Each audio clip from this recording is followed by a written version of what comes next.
GDP అనంటే దేశ చరిత్రలో పేదరికం నుంచి బయటికి రావటం, అందరికీ సరైన టైంలలో అన్నం అందటం. ఫోర్త్ ర్యాంక్‌లో ఉన్నామంటే ఎంతో కొంత పేదరికాన్ని నిర్మూలించి ఫోర్త్ ర్యాంక్‌కి రావటం అనేది. అవును. కానీ ఎవరు సెలబ్రేట్ చేయటం నేను చూడలేదు సార్. అసలు ఎవరైనా అవగాహన క్రాకర్స్ కొట్టారా? హ్మ్. లేదా అసలు నిజంగా ఎక్కడన్నా ఎవరన్నా మాట్లాడారా యంగ్‌స్టర్స్?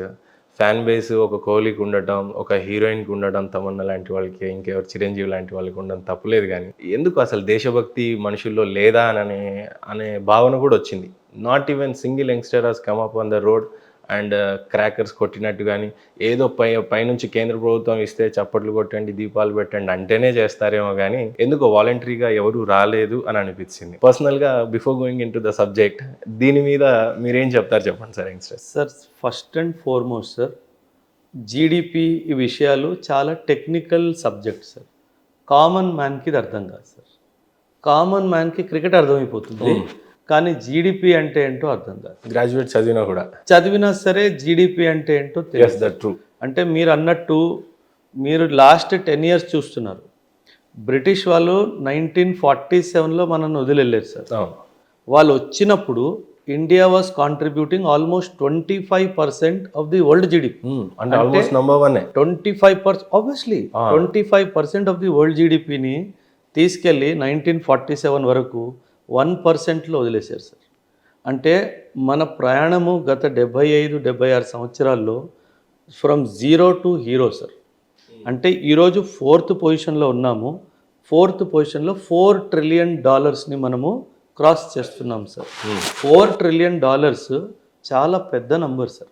అండ్ బై 2028, నేను ఈరోజు 2025 కదా సార్, 2028 లోపల మనము 3rd లార్జెస్ట్ అయిపోతాం GDP. By any chance you are pro to BJP or what? Just nation ని ఉద్దేశించే చెప్తున్నా. నేను ఓన్లీ బుక్స్, ఫిగర్స్, హిస్టరీ దాని డైమెన్షన్లో చెప్తున్నాను సార్. ఇది ఖచ్చితంగా జరుగుతుంది సార్. మన ముందు ఇంకా జర్మనీ ఉంది. మనం జపాన్ని దాటి 4వ పొజిషన్కి వచ్చాం సార్. జర్మనీ మనకు ముందుగా ఉంది. జపాన్తో పాటు ఉన్నామని చెప్పొచ్చా, క్రాస్ చేసాము అని చెప్పొచ్చు? ఆల్మోస్ట్ క్రాస్ అయిపోయింది. ఓకే, అయిపోయింది. అందుకే 4th పొజిషన్లో వచ్చాం సార్. మన ముందు అమెరికా, చైనా, జర్మనీ ఉన్నారు sir. So Germany by 2028 end లోపు జర్మనీని కూడా మనం క్రాస్ చేసేస్తాము అని అంచనాలు ఉన్నాయి సార్. ఓకే, ఇది నా వ్యక్తిగత అభిప్రాయం కాదు. I'm talking out of research document. So ఇదేమి గవర్నమెంట్కి పొగుడుతూ అన్నట్టుగా కాదు sir. This is going to happen. కాకపోతే మనకి చైనాకి చాలా గ్యాప్ ఉంది సార్. సో సార్ ఇంకో విషయం ఏంటంటే, మనం చైనాతో కంపేర్ కూడా చేసుకోకూడదు సార్. అది చాలా పెద్ద తప్పు. ఎందుకంటే China is not a democratic country sir. మన దేశంలో ఒక ఇండస్ట్రీ పెట్టాలంటే ఎన్ని పర్మిషన్లు, ఎన్ని చుట్లు తిరగాలి ఆఫీస్కి. చైనాలో అలా కాదు సార్. చైనా ప్రభుత్వానికి, చైనా ప్రజలకి మధ్యలో ఒక ఒప్పందం ఉంది సార్. యాక్చువల్లీ మీ ప్రజలు కూడా, మీ ఆడియన్స్ కూడా ఇది చాలా క్లారిటీ తెస్తుంది. ఎందుకు అంటే చైనా ఏమంటుందంటే సార్, సింపుల్, వాళ్ళ ప్రజలకి నేను నీకు ఫుడ్ ఇస్తా, నేను నీకు ఉద్యోగం ఇస్తాను, నేను నీ హెల్త్ చూసుకుంటాను, నీకు ఎడ్యుకేషన్ చూసుకుంటాను, నేను ఏం చేసినా నువ్వు నోరు తెరవడానికి వీలు, ఇది నాకు వదిలే అంతే. సో అక్కడ డెమోక్రసీ లేదు సార్. ప్రభుత్వం ఏం చేసినా సరే ప్రజలు దాన్ని ప్రొటెస్ట్ చేయడానికి వీల్లేదు సార్. సో ప్రభుత్వానికి ఒక క్లీన్ స్లేట్ దొరికింది సార్. అక్కడ కోర్టులు కంట్రోల్లో ఉన్నాయి, జనాలు కంట్రోల్లో ఉన్నారు. ఇంకా విచ్చడివిల్గా చేసుకోవచ్చు కదా సార్. ఇక్కడ మీరు తెలుసు, ఒక ఫ్యాక్టరీ పెట్టాలి, ఒక ఇండస్ట్రీ పెట్టాలంటే ఎన్ని పర్మిషన్లు కావాలి, పర్మిషన్స్ కావాలి, ఎన్విరాన్మెంట్ క్లియరెన్సెస్ ఎన్ని కావాలి. అక్కడ ఇలాంటివి ఏం పైగా కోర్టు కూడా జోక్యం చేసుకుంటుంది. అవసరం అయినప్పుడల్లా కోర్టు కూడా జోక్యం చేసుకుంటుంది. ఇంకా ప్రతిపక్షాలు కేసు వేసినప్పుడు ఖచ్చితంగా దాన్ని ఆపాల్సిందే. ఉదాహరణకు ఇప్పుడు రేవంత్ రెడ్డి గారు మొన్న HCA ల్యాండ్ 400 acres నేను మంచి చేయాలని చూస్తున్నానయ్యా, చట్టపరంగా కోర్టులో గెలిచే వచ్చి ఆ తర్వాత నేను స్టార్ట్ చేస్తున్నానంటే అన్ని పార్టీలు పడ్డాయి. దాంట్లో నిజం ఎంత అబద్ధం ఎంత అనే దానికన్నా వర్క్ అయితే ఆగింది. కరెక్ట్ మీరు చెప్పారు. కంచా గచ్చిబౌలి అన్నది అక్కడ ప్రాబ్లం కదా సార్. కాకపోతే అదే చెప్తున్నాను కదా సార్, చైనాకి ఏంటంటే, మీరు బీజింగ్ ఒలింపిక్స్ హిస్టరీ విన్నారో లేదో సార్. ఒలింపిక్స్ చేయాలి అంటే విశాలమైన స్టేడియంస్ అవన్నీ కావాలి సార్. హిస్టరీలో మీరు బీజింగ్ చూసుకుంటే, ఇప్పుడు మనకు అమీర్పేట్లో ఎలా ఉంటాయి, హాస్టల్ ఇరుగ్గా ఉంటాయి కదా సార్. అండ్ ముంబైలో ధారావి ఎలాగైతే ఉందో అదేవిధంగా బీజింగ్, హాంకాంగ్ అన్నవి చాలా ఇరుగ్గా ఉన్న దేశాలు sir. When China Beijing Olympics నేను చేస్తాను అని అంటే వీళ్ళందరూ బీజింగ్లో ఎట్లా చేస్తామో ఒలింపిక్స్ అక్కడ అంతా ఇరుకిరుగ్గా ఉంటుందంటే దాంతో మీకు సంబంధం లేదు, మీరు నాకు ఇస్తారా అవకాశం ఇవ్వరా. సార్ ఇంటర్నేషనల్ ఒలింపిక్ అసోసియేషన్ చైనాకి ఇస్తే ఓవర్ నైట్ బీజింగ్ ఎంటీ అయిపోయింది సార్. ఓవర్ నైట్ గవర్నమెంట్ వాళ్ళు వచ్చి మీకు కొత్త లొకేషన్ గోడ మీద పేస్ట్ పెట్టి వెళ్ళిపోయారు. టుమారో మార్నింగ్ నేను వచ్చి ఇల్లు గుర్తు చేస్తా, నాకు ఇది జాగా ఖాళీ కావాలి. ఓవర్ నైట్ సిటీ ఎంటీ అయిపోయింది సార్. అది చైనా. మన దగ్గర అది సాధ్యమా సార్? హైవే మధ్యలో ఒక ఇల్లు ఉంటుంది, ఎందుకంటే కోర్టు ఉంది, డెమోక్రసీ ఉంది, అది ఒక విధంగా మంచిదే సార్. లోకల్ లీడర్ కూడా ఉన్నాడు, లోకల్ లీడర్స్ కూడా ఉన్నారు, కూర్చొనియాడు ఆయన నావాడు అని అంటారు. నా వాళ్ళు. సో ఆ డైమెన్షన్లో మనం చైనాతో కంపేర్ చేసుకోవడానికి లేదు. సో మనకి చైనాకి గ్యాప్ ఇంకా పెరుగుతుంది తప్ప జీడిపి విషయంలో అది తగ్గే అవకాశం అయితే ఖచ్చితంగా లేదు. సో మనం అలా థర్డ్ పొజిషన్లో అలా ఉండిపోతాం. థర్డ్ పొజిషన్ మనం ఎదుగుతాం, కానీ చైనాని బీట్ చేయడం అన్నది మనకు సాధ్యం కాకపోవచ్చు. అంటే చాలా లాంగ్ రేస్ ఉంటుందంటే రేస్ కనీసం టచ్ చేయగలం. ఇప్పుడు జమ్లీ ఎలక్షన్స్ అంటున్నారు, 1 నేషన్ 1 థియరీ అంటున్నారు. బహుశా ఇవన్నీ ఆ కాంపిటీషన్ కోసమే ముందస్తు ప్రణాళికలు నరేంద్ర మోడీ గారు చేశారనొచ్చా? రెండవది, చాలా రాష్ట్రాల్లో ఎలక్షన్స్ ఎప్పుడు పడితే అప్పుడు వస్తున్నాయి కాబట్టి డెవలప్మెంట్కి అడ్డుగా ఉన్నాయి, స్కీమ్స్కి అడ్డుగా ఉన్నాయి, చట్టాలకి లోబడి ఉండాలి కాబట్టి మనం ఖచ్చితంగా జమ్లీ అయితేనే కరెక్ట్. గతంలో కూడా జరిగినాయి అని అన్నారు, కాంగ్రెస్ హయాంలో 2-3 టైమ్స్ జరిగినాయంట. 1 నేషన్ థియరీ అనేది ఎక్కువగా మాట్లాడుతున్నాడు. ఇప్పుడు రేషన్స్ దేశవ్యాప్తంగా 1 నేషన్ 1 రేషన్ చేశారు. అండ్ ట్యాక్సేషన్ కూడా 1 నేషన్ 1 ట్యాక్స్ అనే చెప్పారు. ఈరోజు 1 నేషన్ 1 ఎలక్షన్స్ అని అంటున్నారు. ఈ అన్నీ కూడా నిజంగానే చైనాతో కాంపిటీట్ చేయడానిక, ఎకానమీలో మనం ఉన్నాము, ఈ కాంపిటీషన్ రేస్లో ఉన్నాము, వాళ్ళు గ్రహించి చేస్తున్నటువంటి ఇదా?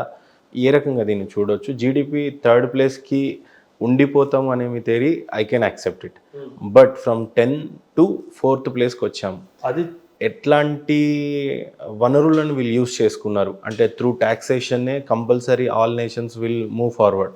బట్ ఆ ట్యాక్సేషన్ని పెంచుకునే పద్ధతులు జనాలకి యూజ్ అవ్వకుండా, ఇన్ఫర్మేషన్ పెరగకుండా, రేట్స్ దర్వోపయోగం అన్ని దృశ్యాన్ని పెట్టుకొని చేసేటువంటి ఎకనామీ. ఫ్రమ్ 10 నరేంద్ర మోడీ హయాంలోనే 10 నుంచి 4th వచ్చింది కాబట్టి ఇలా మాట్లాడాల్సి వస్తుంది. Not about party, but we are a nation.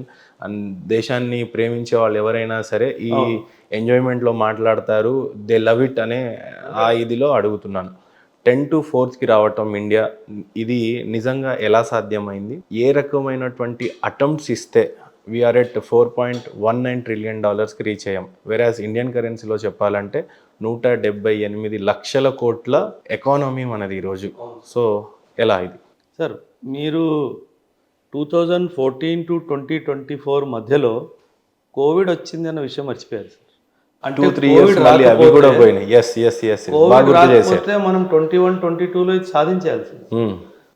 Covid లాంటి ఇబ్బందులు వచ్చినా సరే వాటిని కూడా ఎదుర్కొని మనం ముందుకు వచ్చాము అంటే చెయ్యాలి, సాధించాలి అనే ఒక ఆలోచన ఉంది కాబట్టి సార్. అంటే నేను పొలిటికల్గా మాట్లాడట్లేదు సార్, యాజ్ ఏ నేషనలిస్ట్గా మాట్లాడుతున్నాను. నా దేశం ఈరోజు పాకిస్తాన్ నా మీద యుద్ధానికి వస్తే నేను తిరిగి యుద్ధం చేస్తాను. ఇది నేను 2008లో పాకిస్తాన్ మన మీద ముంబైలో అటాక్ చేస్తే మనం ఏం చేసాం సార్? ఏమీ చేయలేదు సార్. 160 మందికి పైగా చనిపోయారు సార్. 20 మంది చనిపోతే నేను ఇంట్లోకి వెళ్ళి నిన్ను కొట్టాను. అంటే నాకు ఆ స్పిరిట్ ఆఫ్ నేషనలిజం ఇప్పుడు వచ్చింది సార్. అండ్ మీరు ఒక మాట అన్నారు, మనకు చైనాతో కాంపిటీషన్ లేదు సార్. ఇది మనం చాలా క్లియర్గా అర్థం చేసుకోవాలి. మనకి మనతోనే competition. What I'm today I should be better tomorrow అన్న ఒక ఆలోచన మోదీ గారిలో కానీ, నేషనల్ లీడర్షిప్లో కానీ, స్టేట్ లీడర్షిప్లో కూడా ఉంది సార్. సో దీనివల్ల దేశం ముందుకెళ్తుంది సార్. దేశం అంటే ఏంటి సార్? కలెక్షన్ ఆఫ్ స్టేట్సే కదా. స్టేట్స్ గ్రో అవుతే నేషన్ గ్రో అవుతుంది. Nation is a collection of state spirit. అందుకే మనం కాన్స్టిట్యూషన్లో కూడా అంటాము, India is a federal country with a unitary tilt అని చెప్పేసి అంటాం. సో మన రాష్ట్రాలు బాగుపడితేనే మన దేశం బాగుపడుతుంది సార్. సో ఖచ్చితంగా రాష్ట్రాల కాంట్రిబ్యూషన్, మన తెలంగాణ కానీ, ఆంధ్ర కానీ, వీళ్ళ contribution in the national growth చాలా ఎక్కువ ఉంది సార్. అంటే the way IT is coming up in our 2 states ఇంకా ఎక్కడ లేదు sir. We are the biggest service providers to the country. ఎక్కడ లేని వాళ్ళు హైదరాబాద్లో వచ్చి ఇక్కడ ఉద్యోగం చేస్తున్నారు సార్. ఎందుకు చేస్తున్నారు? ఎందుకంటే ప్లాట్ఫామ్ మనం అందించాం కాబట్టి. సో ఇలా మనం గత 10 సంవత్సరాల్లో సర్వీస్ సెక్టర్ చూసుకుంటే కానీ, అగ్రికల్చరల్ సెక్టర్ చూసుకుంటే కానీ sir 330+ million tons of food production జరిగింది sir. 330 million tons is not a joke sir. ఈరోజు ఇండియన్ జీడిపిలో చూసినట్లయితే అగ్రికల్చర్ కాంట్రిబ్యూషన్ మైబీ 19% అనుకుంటా. 17 అంటే to 1,00,000 కోట్లో 19% అంటే ఆల్మోస్ట్ 20 లక్షల కోట్లు, అసలు మామూలు విషయం కాదు. అదే కదా సార్. అంటే అగ్రికల్చర్ దట్టు.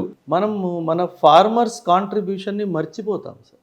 సో నేను ఎప్పుడూ చెప్తాను sir, 2 people's contribution to the country, ఒకటి సోల్జరు, ఒకటి ఫార్మర్, ఎప్పుడూ మర్చిపోకూడదు సార్. మనం అన్నం తింటున్నాము అంటే ఆ రైతు పండిస్తున్నాడు కాబట్టే తింటున్నాం సార్. కోవిడ్లో కూడా రైతు ఇంట్లో కూర్చోలేదు సార్, పొలానికి వెళ్ళి ప్రొడక్షన్ చేసాడు కాబట్టే మనం అందరం తిన్నాం. డాక్టర్ల రోల్ ఉంది, మిగతా వాళ్ళందరి రోల్ ఉంది, ఫస్ట్ రెస్పాండర్స్ రోల్ ఉంది, కానీ రైతు రోల్ ఎంతో పెద్దది సార్. సో ఖచ్చితంగా ఎప్పుడైనా సరే మనం ఫార్మర్ని, సోల్జర్ని అంటే మనం అనవచ్చా సార్, ఇప్పుడు మన జీడిపి ఎకానమీ చూసినట్లయితే $14.19 ట్రిలియన్ అని అన్నాం కదా, అంటే $4.19 ట్రిలియన్. ఈ కాంట్రిబ్యూషన్లో ఎక్కువగా జిఎస్టీని అని చెప్పవచ్చా ఒకటి, రెండవది ఫార్మర్స్, మూడవది ఏది తీసుకోవచ్చు, అసలు ఏది మేజర్ రోల్స్ తీసుకోవచ్చు యాక్చువల్లీ $14.19లో? Industrials 100% sir. మనము ఒకప్పుడు సార్, మీరు డెఫినెట్గా మీ చిన్నప్పుడు కూడా పేరెంట్స్కి నేను బిజినెస్ చేస్తా అంటే ఒక నెగటివ్ మైండ్ సెట్ ఉండేది. బిజినెస్ మంచిది కాదు, job is the security, job is the safest. A parent అయినా అదే చెప్పేవాళ్ళు. ఎగ్జాక్ట్. ఇప్పుడే ఎంటర్‌ప్రెన్యూర్స్ అనే పదాన్ని కూడా నేను వినడం. ఎగ్జాక్ట్. ఈ మార్పు గత 10 సంవత్సరాల్లోనే వచ్చింది. ఇప్పుడు మనం ఒకప్పుడు చిన్నప్పుడు మీరు కూడా వినే ఉంటారు, చదవకపోతే నాశనం అయిపోతావురా అని చెప్పేవాళ్ళు పిల్లలు, పేరెంట్స్ అడుక్కు తింటావురా అని కూడా చెప్పేవాళ్ళు. ఇప్పుడు చదువు ఒక్కటే అవసరం లేదు, బతుకు తెరువు తెలిసి మంచి తెలివితో కష్టపడి బిజినెస్ చేసుకున్నా సరే బతుకొచ్చు అని చాలా క్లియర్గా వచ్చేసింది సార్. సో ఇది ఎందుకు జరిగింది అంటే లాస్ట్ 10 ఇయర్స్లో మన దేశ ప్రభుత్వము, మన రాష్ట్ర ప్రభుత్వాలు ఆంటర్‌ప్రెన్యూర్స్కి ఒక హెల్పింగ్ హ్యాండ్ ఇచ్చి, ప్లాట్ఫామ్ ఇచ్చి, మీరు బిజినెస్లు చేయండి, ఎంప్లాయ్మెంట్ వస్తుంది, జీడిపి పెరుగుతుంది, ట్యాక్స్ రూపంలో గవర్నమెంట్కి ఆదాయం వస్తుంది అన్న ఒక పాజిటివ్ యాటిట్యూడ్తో ఒక ప్లాట్ఫామ్ ఇచ్చారు కాబట్టే ఇదంతా జరుగుతుంది సార్. లేదంటే జరగదు కదా sir. Is of doing business index అని ఒక ఇండెక్స్ ఉంటుంది సార్. అందులో మనము 2010 నుంచి ఇప్పటి వరకు ఎంతో ఎదిగాం, బట్ ఫర్ సమ్ రీజన్స్ ఆ ఇండెక్స్ని ఆపేశారు. కానీ మనం చాలా మంచి పర్ఫార్మెన్స్ అందులో చూపించాం సార్. సో చూపించి సార్, ఇప్పుడు ఇండియాకి బయట నుంచి ఇన్వెస్ట్మెంట్ వస్తుంది అంటే దానికి కారణము పొలిటికల్గా మనం మంచి సపోర్ట్ చేస్తున్నాం అనేది సార్. సింగపూర్ నుంచి కానీ, మలేషియా నుంచి కానీ, అమెరికా నుంచి కానీ డబ్బులు ఎందుకు వస్తున్నాయి సార్? ఎందుకంటే ఇండియాలో ఎదుగుదలకి అవకాశం ఉంది. టాప్ మోస్ట్ మ్యానుఫ్యాక్చరింగ్ యూనిట్స్ వస్తున్నాయని వింటున్నాము, ఐటీ కంపెనీస్ అని. కరెక్ట్. ఇప్పుడు ఫార్మాస్యూటికల్ సార్ చాలా పెద్ద గేమ్ చేంజర్, కాకపోతే silent game changer sir. Pharmaceutical హడావిడి చేయదు సార్, కానీ కాంట్రిబ్యూట్ చేసేస్తారు. కానీ ప్రతి స్టేట్స్లో ఉంది ఫార్మా ఇండస్ట్రీ పెరగడం, ఎస్పెషల్లీ తెలంగాణ, షాద్నగర్ ఈ ఏరియా మొత్తం అయితే ఫార్మా బెల్టే తయారవుతుంది. ఏంటి సార్ యాక్చువల్లీ ఏంటి రోల్ అసలు ఫార్మా కంపెనీ? ఫార్మాస్యూటికల్స్లో మనకున్న అడ్వాంటేజ్ ఏంటంటే సార్, మనం ఫార్మాస్యూటికల్స్లో కావాల్సిన బేసిక్ పదార్థం దాన్ని ఏపీఐ అంటారు సార్, యాక్టివ్ ఫార్మాస్యూటికల్ ఇంగ్రీడియంట్ అంటారు. ఇది మనం చైనా నుంచి ఇంపోర్ట్ చేసి దాని మీదుగా మందులు తయారు చేస్తాం సార్.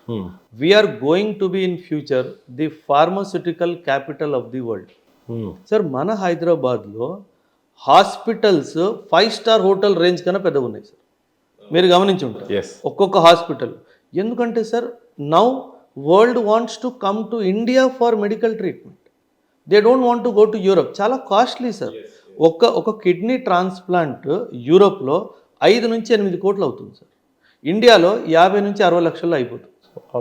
ఆఫ్రికా 100% ఇండియాకి వస్తుంది సార్. ఎంత గేమ్ చేంజర్ సార్ అసలు ఇది. 8 కోట్లు ఎక్కడ, 50 లక్షలు, 20 లక్షలు ఎక్కడ సార్. సో మనము ఫార్మాస్యూటికల్ ఇండస్ట్రీలో చాలా పెద్ద గేమ్ చేంజర్స్ అవ్వబోతున్నాం సార్ ఫ్యూచర్లో. అంత పెద్ద విషయం ఎందుకు సార్, కోవిడ్లో వ్యాక్సిన్ సార్, ఇండియా వ్యాక్సిన్ మైత్రి ఇనిషియేటివ్లో 140 crores వ్యాక్సిన్స్ డిస్ట్రిబ్యూట్ చేసింది సార్. అండ్ అందులో 1.5 crores ఫ్రీగా డిస్ట్రిబ్యూట్ చేసింది. ఇది గొప్పతనం కదా సార్. మనకు అవసరం ఉన్నా సరే 14 కోట్లు వ్యాక్సిన్లు మనం డిస్ట్రిబ్యూట్ చేసినాం సార్. అందులో 1.54 crores ఫ్రీగా ఇచ్చాం సార్ ఆఫ్రికా. ఈ ఫ్రీ అంటే ఏంటో నాకు ఇంతవరకు అర్థం కాలేదు సార్. ఎందుకు భారతదేశ ప్రభుత్వము మనకు కూడా అవసరం ఉండింది అదే వ్యాక్సిన్. ఈ భారతదేశం వరల్డ్లోనే పాపులేషన్లో నంబర్ 1 ర్యాంక్ ఉన్నాం మనం, 144 కోట్ల జనాభా మనం. అలాంటి వ్యాక్సిన్ని చాలా దేశాలకు ఫ్రీగా ఇచ్చింది అనేది విన్నాం. ఎన్ని దేశాలకు మీరే చెప్పాలి. 96 అండ్ ఈ ఫ్రీగా ఇవ్వటం థియరీ ఏంటో నాకు అర్థం కాలేదు. ఈరోజు శత్రు దేశాలకు కూడా ఫ్రీగానే ఇచ్చింది. మరి మనకు అవసరం లేకుండిందా? దానివల్ల మనం ఏమైనా ఎకానమీ లాస్ అయ్యామా, లేకపోతే ఫ్రీగా ఇచ్చి ఏంటి అసలు ఈ ఫ్రీగా ఇవ్వటం వెనకాల ఉన్న రహస్యాలు ఏమైనా ఉన్నాయా? సార్ మనము బిలీవ్ చేసే థియరీ వాసుదైవ కుటుంబకం సార్. ఈ వరల్డ్ అంతా ఒక్క కుటుంబం అని మనం భావిస్తాం సార్. అందుకు మనం చేస్తాం సార్. సో అందుకే ఎథికలీ ఇండియా ముందు ఏ దేశం నిల్చోలేదు సార్. మనం ఇప్పుడు టర్కీయే కానీ ఈ టర్కీలో భూకంపం వస్తే మనము 6 130J విమానాలు నిండగా డిజాస్టర్ రిలీఫ్ మెటీరియల్ పంపించాం సార్ వాడికి. అండ్ వాడు పాకిస్తాన్ ఈజ్ మై ఫ్రెండ్ అన్నాడు sir, Pakistan is my brother అన్నాడు సార్. అంటే వాడికి బుద్ధి లేదా, సిగ్గు లేదా, మానవత్వం లేదా తెలియదు సార్. అంతెందుకు సార్. కానీ ఇక్కడ చిన్న doubt sir, A point of వ్యూలో వాడు బ్రదర్ అయ్యాడు పాకిస్తాన్ టర్కీకి? మనం అన్ని ఇచ్చి ఎందుకు శత్రువు అయ్యాం? కానీ ఏదో ఒకటి లావాదేవీలు ఉంటాయి కదా పాకిస్తాన్తో, ఏ అవసరం ఉండొచ్చు? Nuclear weapon sir. పాకిస్తాన్కి అంత సీన్ ఉందా? Pakistan is the only Islamic country that has nuclear weapons sir. ఇంకెవరి దగ్గర ఇస్లామిక్ కంట్రీ దగ్గర న్యూక్లియర్ వెపన్ లేదు సార్. అచ్చా, ఇరాన్ లో కూడా లేదు. కూడా ఎవరి దగ్గర? ఇరాన్ లేదు. ఇంకా they have not developed it. Okay. ఇంకా యురేనియం ఎన్రిచ్మెంట్ 70-80% దగ్గరే ఉంది. న్యూక్లియర్ అణుబాంబు తయారవ్వాలి అంటే యురేనియం ఎన్రిచ్మెంట్ 90% అవ్వాలి. ఇంకా అవ్వలేదు. అవ్వబోతుంది అని మొసాద్కి రిపోర్ట్ వస్తేనే వాళ్ళు అటాక్ చేస్తారు. అచ్చా. సో టర్కీ ఏంటంటే, టర్కీకి సౌదీ అరేబియాకి ఒక కాంపిటీషన్ ఉంది సార్. ఇది మీ ఆడియన్స్ కూడా అర్థం చేసుకోవాలి. టర్కీకి సౌదీ అరేబియాకి కాంపిటీషన్ ఏంటంటే, మిడిల్ ఈస్ట్లో రాజు ఎవరు? సౌదీ అరేబియా ఏమంటది, మెక్కా మదీనా నా దగ్గర ఉంది కాబట్టి ఇస్లామిక్ వరల్డ్కి రాజుని నేను. టర్కీ ఏమంటాడు, ఈ గతం నువ్వు చూసుకుంటే, హిస్టరీ చూసుకుంటే ఓటోమన్ ఎంపైర్ టర్కీ నుంచే మొదలైంది. అంటే స్టార్టింగ్ పాయింట్ అనుకోండి. So Turkey was the AP centre of Islamic rule. So నేను రాజు నువ్వు కాదు అంట. సో ఈ బ్యాలెన్స్ ఆఫ్ పవర్లో వచ్చిన ఘర్షణలో Turkey wants to dominate the Middle East sir. అక్కడ టర్కీకి న్యూక్లియర్ పవర్ అవడం చాలా అవసరం sir. So that is the reason why టర్కీకి పాకిస్తాన్ ఎంతో అవసరం. అచ్చా, మనం డెవలప్ సపోర్ట్ చేయలేమా న్యూక్లియర్? ఒకవేళ నిజంగా మనతో మైత్రి ఉంటే అసలు మనం ఎందుకు చేయాలి సార్? ఓకే, అది మన న్యూక్లియర్ వెపన్ కదా, వాడికి ఎందుకు ఇవ్వాలి మనం అసలు? మరి పాకిస్తాన్ ఎందుకు ఇస్తాడు? వాడికి అవసరం ఉంది కాబట్టి, అంటే వాడికి డబ్బులు తెచ్చుకుంటాడు కాబట్టి. మనకు డబ్బులు అవసరం లేదు కదా సార్. అచ్చా, మనకు అడుక్కునే అలవాటు లేదు సార్. పాకిస్తాన్కు ఉన్నట్టు అడుక్కునే అలవాటు భారతదేశానికి లేదు. మీకు హిస్టరీ తెలిస్తే కనుక 1991లో మనం ఐఎంఎఫ్లో బెయిల్అవుట్ ప్యాకేజ్ తీసుకున్నాం సార్. 78 years ఆఫ్ ఇండిపెండెంట్ హిస్టరీలో ఒక్కసారి తీసుకున్నాం సార్. ఆ ఒక్కసారి కూడా మనం in fact prime minister Manmohan Singh గారు కానీ రంగరాజన్ సార్ కానీ వాళ్ళ ఆటోబయోగ్రఫీస్లో రాశారు. మనం దాన్ని కూడా ఒక సిగ్గుచేట్లా భావించాం. అంటే యాజ్ ఎ దేశం మనం అడుక్కోవాల్సి వస్తుంది, ఈ పరిస్థితి మళ్ళీ రాకూడదు అని ఒక శపథం తీసుకొని మనం ఎల్పిజి రిఫార్మ్స్ తీసుకొచ్చాం సార్. మనకి ఇచ్చిన గడువు ముందే ఆ లోన్ తిరిగి ఇచ్చేసాం సార్. ఐఎంఎఫ్ దగ్గర తీసుకున్నాం సార్. ఐఎంఎఫ్ దగ్గర, ఇంటర్నేషనల్ మానిటరీ ఫండ్ దగ్గర ఆ డబ్బు తీసుకున్నది తిరిగి ఇచ్చేయడమే కాకుండా టైంకి ముందే తిరిగి ఇచ్చేసాం. అదే కాకుండా ఇప్పుడు ఇండియా ఐఎంఎఫ్కి డబ్బులు ఇస్తుంది, ఇంకెవరికైనా కావాలంటే నువ్వు ఇచ్చుకో. ఇలాంటి చెయ్యి ఇలాగైంది సార్. ఎందుకయింది? ఒక ఆలోచన, పాజిటివ్ ఆలోచన, నేను ఇంకోసారి పరిస్థితి చూడకూడదు సార్. ఈరోజు నా దగ్గర ఫారెక్స్ రిజర్వ్స్ $660 billion ఉన్నాయి సార్. పాకిస్తాన్ దగ్గర $12 billion ఉన్నాయి సార్. వాడు నా మీద పోటీకి వస్తాడేంటి సార్? 60 times ఎక్కువ. మనం అసలు పోటీ ఎక్కడ ఉంది సార్?